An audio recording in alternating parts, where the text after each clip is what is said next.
You know, people ask me, Jeff, what is your agenda? Why can't you just be a pastor? They say things like, don't you know you can't talk about politics in church? To which I respond, what the heck are you smoking? See, I know what they're implying because they drank the IRS political punch. So I give them my best pathetic look and remind them that there is no such thing as separation of church and state. Yes, it's true, my little friend. You've been punked. If you can find it in my handy-dandy pocket constitution, I'll give you 10,000 George Washingtons. The fact that a growing minority of citizens in our nation continue to loudly reveal a landslide of ignorance with regard to the Christian origins of America's political system also propels me as a pastor forward in my political endeavors. See, I intend to do my part, however large or small, to bring America back to her roots. We ministers are not trying to take over America, we're simply trying to prevent her takeover. So here's my question. What is their agenda? We all have one, and I've told you mine, so I might as well inform you of theirs.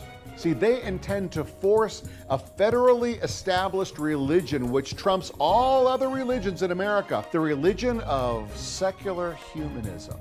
Look it up, Google it. This is the polar opposite of what the correct interpretation of separation of church and state meant in the context of Jefferson's Danbury Baptist letter. And they have and will continue to do it successfully if they can get people like me and like you to zip it and wilt into the backdrop. But apparently, since that's not going to happen, they're willing to trash the First Amendment. You know the Johnson Amendment? Go back, read your history. In hopes of forcing pastors to shut up and sit down.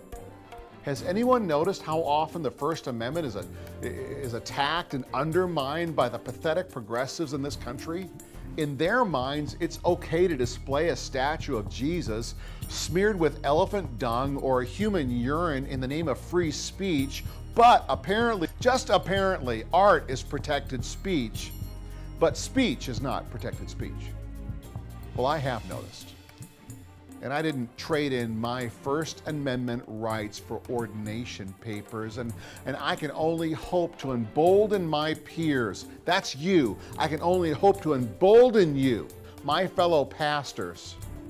I'm fed up with radical secularism. I'm fed up with the whole thing in America and hope that you, as fellow ministers, will remember Gideon. Drink your water, keep your eyes peeled, or be disqualified.